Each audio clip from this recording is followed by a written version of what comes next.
Lesson 1. The first three principles. It is with no ordinary feelings that we address ourselves to our students of the Yogi class of. We see, as they perhaps do not, that to many of them this series of lessons will be a seed planted in fertile soil, which will in due time put forth sprouts which will force their way gradually into the sunlight of consciousness, where they will put forth leaves, blossom, and fruit. Many of the fragments of truth which will be presented to you will not be recognized by you at this time, but in years to come you will recognize the verity of the impressions which will be conveyed to you in these lessons, and then only, will you make these truths your own. We intend to speak to you just as if you were gathered before us in person, and as if we were standing before you in the flesh. We feel sure that the bond of sympathy between us will soon grow so strong and real that as you read our words you will feel our presence almost as strongly as if we were with you in person. We will be with you in spirit, and, according to our philosophy, the student who is in harmonious sympathy with his teachers really establishes a psychic connection with them, and is in consequence enabled to grasp the spirit of the teaching and to receive the benefit of the teacher's thought in a degree impossible to one who merely reads the words in cold print. We are sure that the members of the class of will get into harmony with each other, and with us, from the very start, and that we will obtain results that will surprise even ourselves, and that the term of the class will mark a wonderful spiritual growth and unfoldment for many of the class. This result would be impossible with a class composed of the general public, in which the adverse thought vibrations of many would counteract, or at least retard, the impelling force generated in the minds of those who are in sympathy with the work. But we will not have this obstacle to overcome, as the class has been recruited only from that class of students who are interested in the occult. The announcements sent out by us have been worded in such a way as to attract the attention only of those for whom they were intended. The mere sensation hunters and the faddists have not been attracted by our call,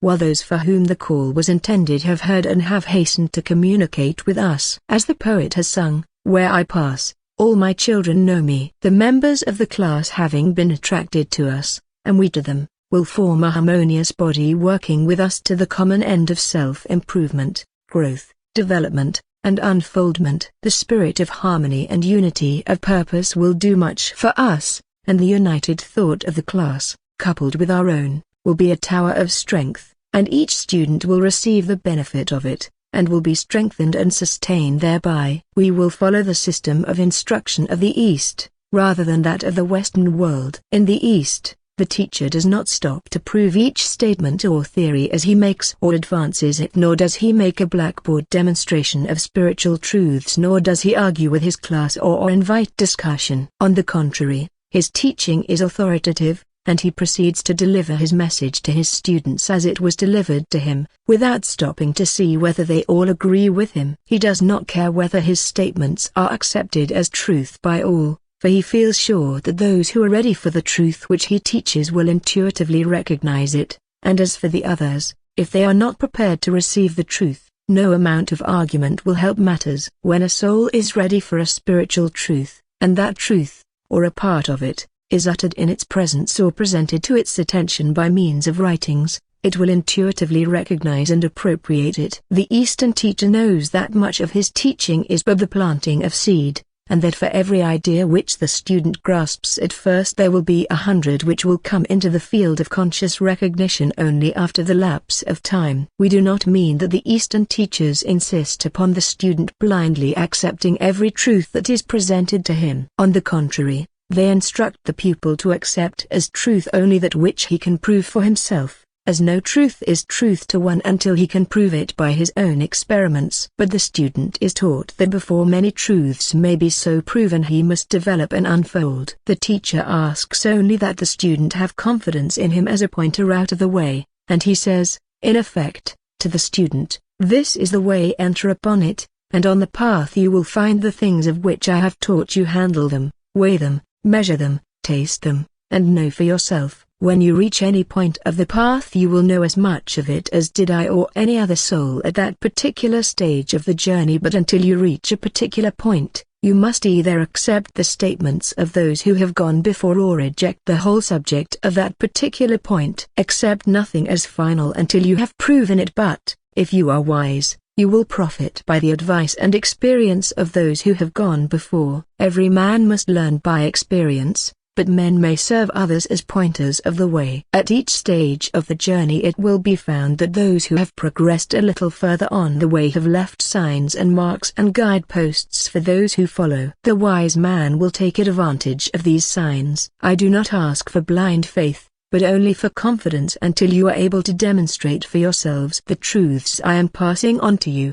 as they were passed on to me, by those who went before. We ask the student to have patience. Many things which will appear dark to him at first will be made clear as we progress. The constitution of man. Man is a far more complete being than is generally imagined. He has not only a body and soul, but he is a spirit possessing a soul, which soul has several vehicles for expression, these several vehicles being of different degrees of density, the body being the lowest form of expression. These different vehicles manifest upon different planes, such as the physical plane, the astral plane, etc., all of which will be explained as we proceed. The real self is pure spirit, a spark of the divine fire. This spirit is encased within numerous sheaths, which prevent its full expression. As man advances in development, his consciousness passes from the lower planes to the higher, and he becomes more and more aware of his higher nature. The spirit contains within it all potentialities, and as man progresses he unfolds new powers, new qualities, into the light. The Yogi philosophy teaches that man is composed of 7 principles, is a sevenfold creature. The best way to think of man is to realize that the spirit is the real self, and that the lower principles are but confining sheaths. Man may manifest upon 7 planes, that is, the highly developed man, as the majority of men of this age can manifest only upon the lower planes, the higher planes not having as yet been reached by them, although every man, no matter how undeveloped, possesses the 7 principles potentially. The first 5 planes have been attained by many, the 6th by a few, the 7th by practically none of this race at this time. The 7 principles of man. The 7 principles of man, as known to the Yogi philosophy, are herewith stated, English terms being substituted for Sanskrit words, so far as may be: spirit, spiritual mind, intellect, instinctive mind, prana, or vital force, astral body, physical body. We will briefly run over the general nature of each of these 7 principles, that the student may understand future references to them, but we will defer our detailed treatment of the subject until later on in the lessons. The physical body. Of all the 7 principles of man, the physical body is of course the most apparent. It is the lowest in the scale, and is the crudest manifestation of the man. But this does not mean that the physical should be despised or neglected. On the contrary, it is a most necessary principle for the growth of man in his present stage of development, the temple of the living spirit, and it should be carefully tended and cared for in order to render it a more perfect instrument. We have but to look around us and see how the physical bodies of different men show the different degrees of development under mental control. It is a duty of each developed man to train his body to the highest degree of perfection in order that it may be used to advantage. The body should be kept in good health and condition and trained to obey the orders of the mind, rather than to rule the mind, as is so often the case. The care of the body, under the intelligent control of the mind, is an important branch of Yogi philosophy, and is known as Hatha Yoga. We are preparing a little textbook upon Hatha Yoga, which will soon be ready for the press, that will give the Yogi teachings upon this most important branch of self-development. The Yogi philosophy teaches that the physical body is built up of cells, each cell containing within it a miniature life, which controls its action. These lives are really bits of intelligent mind of a certain degree of growth, which enable the cells to perform their work properly. These bits of intelligence are, of course, subordinate to the control of the central mind of the man, and will readily obey orders from headquarters, given either subconsciously or consciously. These cell intelligences manifest a perfect adaptation for their particular work. The selective action of the cells, extracting from the blood the nourishment needed and rejecting that which is not required, is an instance of this intelligence. The process of digestion, assimilation, etc., shows the intelligence of the cells, either separately or collectively in groups. The healing of wounds, the rush of the cells to the points where they are most needed, and hundreds of other examples known to the student of physiology.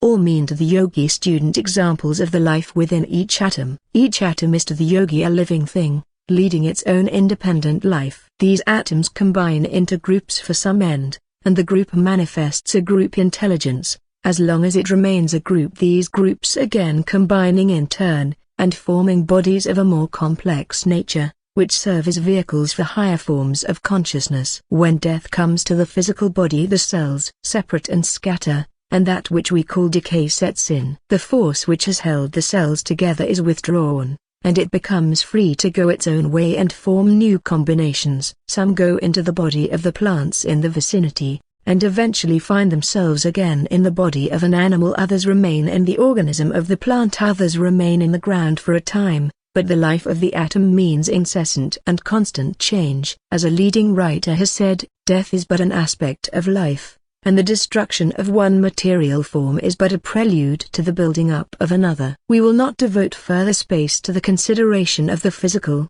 as that is a subject by itself, and, then, our students are no doubt anxious to be led into subjects with which they are not quite so familiar. So we will leave this first principle and pass on to the second, wishing, however, again to remind the student that the first step in yogi development consists of the mastery of the physical body and its care and attention. We will have more to say of this subject before we are through with this course. The astral body. This second principle of man is not nearly so well known as its physical brother, although it is closely connected with the latter and is its exact counterpart in appearance. The astral body has been known to people in all ages, and has given rise to many superstitions and the mysteries, owing to a lack of knowledge of its nature. It has been called the ethereal body, the fluidic body, the double, the wraith, the doppelganger, etc. It is composed of matter of a finer quality than that composing our physical bodies, but matter nonetheless. In order to give you a clearer idea of what we mean,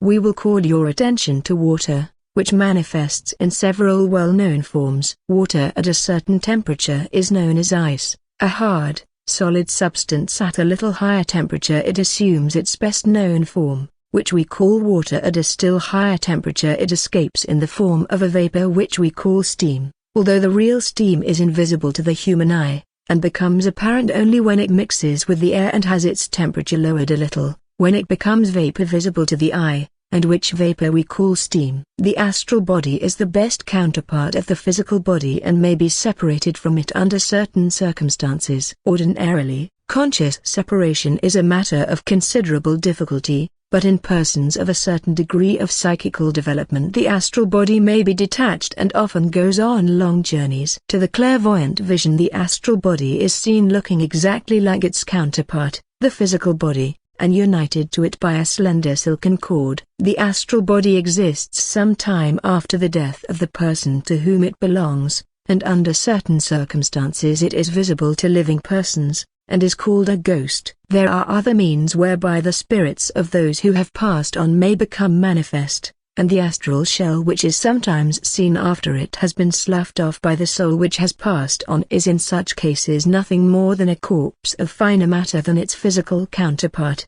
In such cases it is possessed of no life or intelligence, and is nothing more than a cloud seen in the sky bearing a resemblance to a human form. It is a shell, nothing more. The astral body of a dying person is sometimes projected by an earnest desire, and is at such times seen by friends and relatives with whom he is in sympathy. There are many cases of this kind on record, and the student probably is aware of occurrences of this kind. We will have more to say about the astral body and astral shells in other lessons in this course. We will have occasion to go into further detail when we reach the subject of the astral plane, and, in fact, the astral body will form a part of several lessons. The astral body is invisible to the ordinary eye, but is readily perceived by those having clairvoyant power of a certain degree. Under certain circumstances the astral body of a living person may be seen by friends and others, the mental condition of the persons and the observer having much to do with the matter. Of course, the trained and developed occultist is able to project his astral body consciously, and may make it appear at will, but such powers are rare and are acquired only after a certain stage of development is reached. The adept sees the astral body rising from the physical body as the hour of death approaches. It is seen hovering over the physical body, to which it is bound by a slender thread. When the thread snaps, the person is dead, and the soul passes on carrying with it the astral body, which in turn is discarded as the physical body has been before. It must be remembered that the astral body is merely a finer grade of matter, and that it is merely a vehicle for the soul, just as is the physical, and that both are discarded at the proper time. The astral body, like the physical, disintegrates after the death of the person, and persons of a psychic nature sometimes see the dissolving fragments around cemeteries, in the shape of violet light. We are merely calling attention to the different vehicles of the soul of man, his 7 principles, and we must hasten on to the next principle. We would like to speak to you of the interesting phenomenon of the ego leaving the physical body in the astral body while one is asleep. We would like to tell you just what occurs during sleep, and how one may give orders to his astral self to gain certain information or to work out certain problems while he is wrapped in sleep. But that belongs to another phase of our subject, and we must pass on after merely whetting your appetite. We wish you to get these 7 principles well fixed in your mind, so that you may be able to understand the terms when we use them later on. Prana, or vital force. We have said something of prana in our little book, Science of Breath, which many of you have read. As we said in that book, prana is universal energy, but in our consideration of it we will confine ourselves to that manifestation of prana which we call vital force. This vital force is found in all forms of life, from the amabata man, from the most elementary form of plant life to the highest form of animal life. Prana is all-pervading. It is found in all things having life. And as the occult philosophy teaches that life is in all things, in every atom, the apparent lifelessness of some things being only a lesser degree of manifestation, we may understand that prana is everywhere, in everything. Prana is not the ego, but is merely a form of energy used by the ego in its material manifestation. When the ego departs from the physical body, in what we call death, the prana, being no longer under the control of the ego, responds only to the orders of the individual atoms or their groups,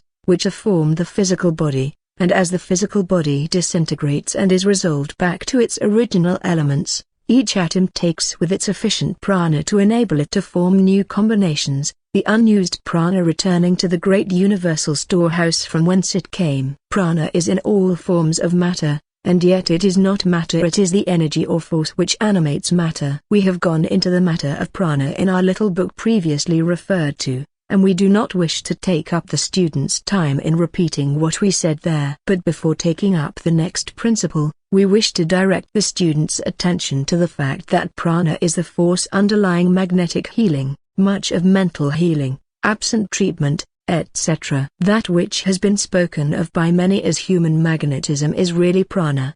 In Science of Breath, we have given new directions for increasing the prana in your system, distributing it over the body, strengthening each part and organ and stimulating every cell. It may be directed toward relieving pain in oneself and others by sending to the affected part a supply of prana extracted from the air. It may be projected to a distance so far as to affect other persons. The thought of the projector sends forth and colors the prana gathered for the purpose, and finds lodgment in the psychic organism of the patient. Like the Marconi waves, it is invisible to the eye of man, with the exception of certain persons who have attained a high degree of clairvoyant power. It passes through intervening obstacles and seeks the person attuned to receive it. This transferring of prana under the direction of the will is the underlying principle of thought transference, telepathy, etc. One may surround himself with an aura of prana, colored with strong positive thought, which will enable him to resist the adverse thought waves of others,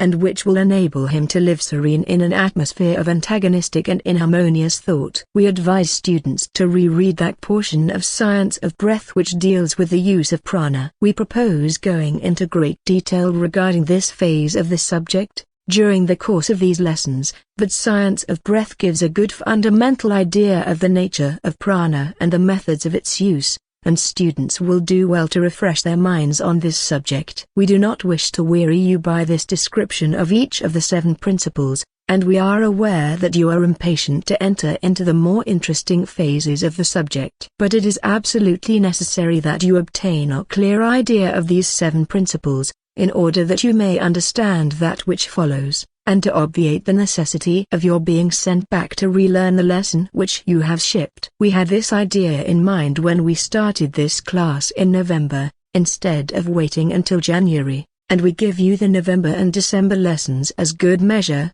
so as to be able to reach the more interesting part of the subject by the January lesson. We will leave the subject of prana and will pass on to the next principle, but we trust that you will not leave this part of the lesson until you have acquired a clear idea of prana and its qualities and uses. Study your science of breath until you understand something of prana. The mental principles. The Western reader who has studied the writings of some of the recent Western psychologists will recognize in the instinctive mind certain attributes of the so-called subjective or subconscious mind spoken of so frequently by the said writers. These writers discovered in man these characteristics, as well as certain higher phases of the mind, coming from the spiritual mind, and without stopping to investigate further, they advanced a new theory that man is possessed of 2 minds, that is, the objective and subjective, or as some have termed them, the conscious and subconscious. This was all very well so far as it went, but these investigators set the conscious mind aside and bundled all the rest into their subconscious or subjective mind, ignoring the fact that they were mixing the highest and lowest qualities of mind and putting them in the same class, and leaving the middle quality by itself. The subjective mind and the subconscious theories are very confusing, as the student finds grouped together the most sublime flashes of genius and the silliest nothings of the man of low development, the mind of the latter being almost altogether subjective. To those who have read up on these theories, we would say that such reading will materially help them to understand the 3 mental principles of man, if they will remember that the conscious or objective mind corresponds very nearly with the intellect principle in the Yogi philosophy, and that the lowest portions of the subjective or subconscious mind are what the Yogis term the instinctive mind principle, while the higher and sublime qualities, which the Western writers have noticed and have grouped with the lower qualities in forming their subjective mind and subconscious mind theories, is the spiritual mind principle of the Yogis, with the difference that the spiritual mind has additional properties and qualities of which these Western theorists have never dreamed. As we touch upon each of these 3 mental principles, you will see the points of resemblance and the points of difference between the Yogi teachings and the Western theories. We wish it distinctly understood, however, that we do not desire to detract from the praise justly earned by these Western investigators. In fact, the Yogis owe them a debt of gratitude for preparing the Western mind for the fuller teachings. The student who has read the works of the writers referred to will find it very much easier to grasp the idea of the 3 mental principles in man than if he had never heard of any division in the functioning of the mind of man. Our principal reason for calling attention to the mistake of the Western dual mind theories was that to the mind of the Yogi it is painful to see that which he knows to be the highest manifestation of mind, that which is the seat of inspiration and flashes of genius,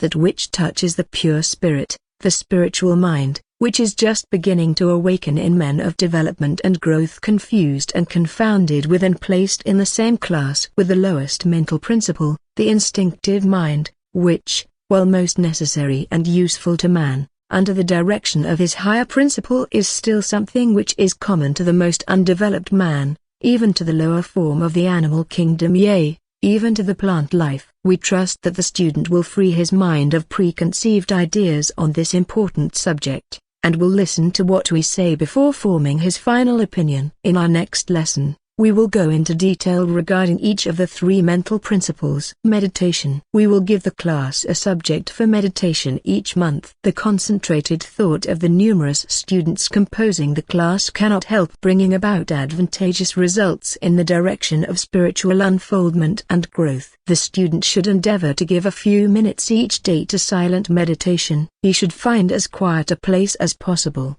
and then sit or lie in an easy position, relaxing every muscle of the body and calming the mind. Then when the proper conditions are observed, he will experience that peculiar sensation of calmness and quiet which indicates that he is entering the silence. Then he should dwell upon the subject given for meditation and allow it to sink deep into his mind. At such times he will receive more or less inspiration from his spiritual mind, and will feel stronger and freer all day. The subject to carry into the silence this month is the reality of the ego, the I.